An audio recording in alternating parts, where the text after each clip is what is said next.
ಇವತ್ತು ನಾವು ವಡಿ ಮತ್ತು ಖಾರದ ಚಟ್ನಿ ಮಾಡ್ಕೊಳತ್ತೀವಿ. ವಡಿಗೆ 3 ಬೌಲ್ ಹಿಟ್ಟು ಹಾಕೊಳ್ಳೋದು.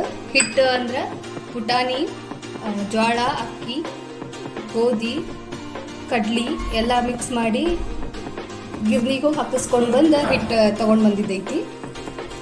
ಎಲ್ಲ ಥರ ಕಾಳುಗಳು ಹಾಕಿ ಮಾಡಿದ್ದು ಚಲೋ ಟೇಸ್ಟ್ ಆಗ್ತೈತಿ. ಅದಕ್ಕೆ ಬೇಕಾಗಿರೋದು ಉಪ್ಪು ಹಾಕೊಳ್ಳೋದು. ಈ ಹಿಟ್ಟಿಗೆ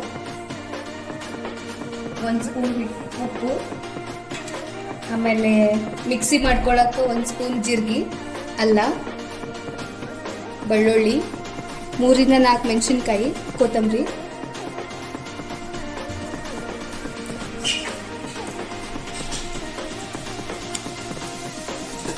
ನೀರು ಹಾಕ್ಬೇಕು.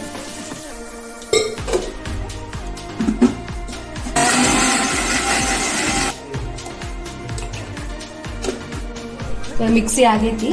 ಇದಕ್ಕೆ ಹಿಟ್ಟಿಗೆ ಹಾಕಿ ಎಲ್ಲ ಮಿಕ್ಸ್ ಮಾಡ್ಕೊಂಡು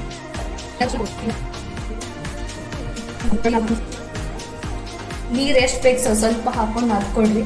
ಹಾಕೋತಿರ್ಲ ಅಷ್ಟು ವಡಿ ಟೇಸ್ಟ್ ಬರ್ತಾವ.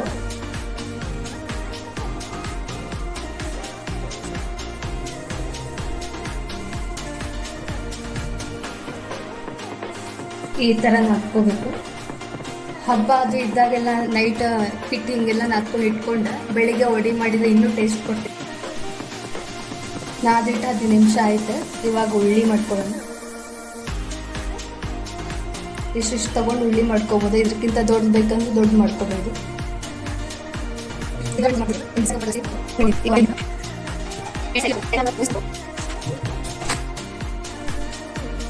ಎಣ್ಣೆ ಕಾದೈತಿಲ್ಲ ಅಂತ ಸ್ವಲ್ಪ ಹಾಕೊಂಡು ನೋಡೋಣ. ಎಣ್ಣೆ ಕಾದೈತಿ. ಇವಾಗ ತಟ್ಕೊಂಡಿರೋ ವಡೆ ಹಾಕ್ಬೇಕು.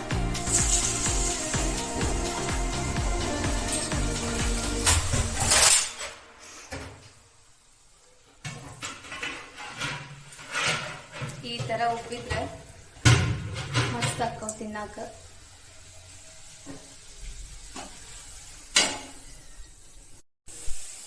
ಈ ಥರ ಕಂದು ಬಣ್ಣ ಬರಬೇಕು.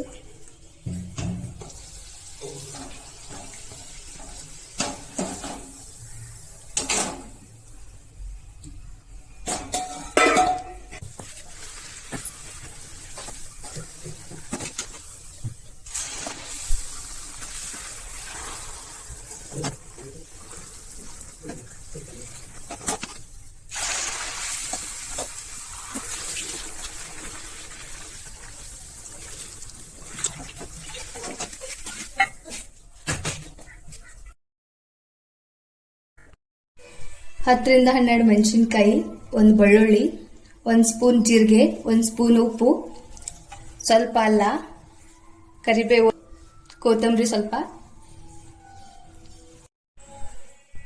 ಇದನ್ನೆಲ್ಲ ಒಂದೇ ಸರಿ ಜಾರಿಗೆ ಹಾಕೊಂಡು ಮಿಕ್ಸಿ ಮಾಡ್ಕೊಳ್ಳೋದು.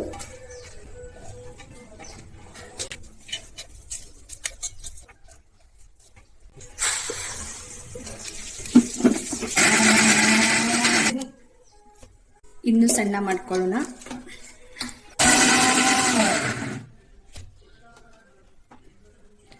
ಖಾರ ಹೆಚ್ಚಿಗೆ ಆದ್ರೆ ಇದಕ್ಕೆ ಸ್ವಲ್ಪ ಹುಂಚೆಹಣ್ಣು ಇಲ್ಲಾಂದ್ರೆ ಬೆಲ್ಲ ಹಾಕೊಂಡ್ರೆ ಖಾರ ಕಡಿಮೆ ಆಗ್ತೈತಿ. ನಾನು ಮೆಣಸಿನ್ಕಾಯಿ ಖಾರ ಇಲ್ಲ ಅಂತ ಹೇಳಿ ಏನು ಹಾಕೊಂಡಿಲ್ಲ. ನಾನು ಸ್ವಲ್ಪ ಹೆಚ್ಚಿಗೆನೆ ಮಾಡ್ಕೊಂಡಿದ್ದೀನಿ. ಯಾಕಂದ್ರೆ ರೊಟ್ಟಿ ಜೊತೆ ಇಲ್ಲಾಂದ್ರೆ ಅಣ್ಣನ ಜೊತೆ ತಿನ್ನಕ್ ಬರ್ತೈತೆ ಅಂತ ಹೇಳಿ. ವಡಿ ರೆಡಿ ಆಗಿದಾವ. ಮಾಡ್ಕೊಂಡಿರೋ ಚಟ್ನಿ, ಅದ್ರ ಜೊತೆ ಮೊಸರು, ಬೇಕಂದ್ರೆ ಶೇಂಗಾ ಚಟ್ನಿನೂ ಹಚ್ಕೊಂಡು ತಿನ್ಬೋದು. ಖಾಲಿ ಮೊಸರನ್ನು ಬೇಕಾದ್ರೆ ಹಚ್ಕೊಂಡು ತಿನ್ಬೋದು.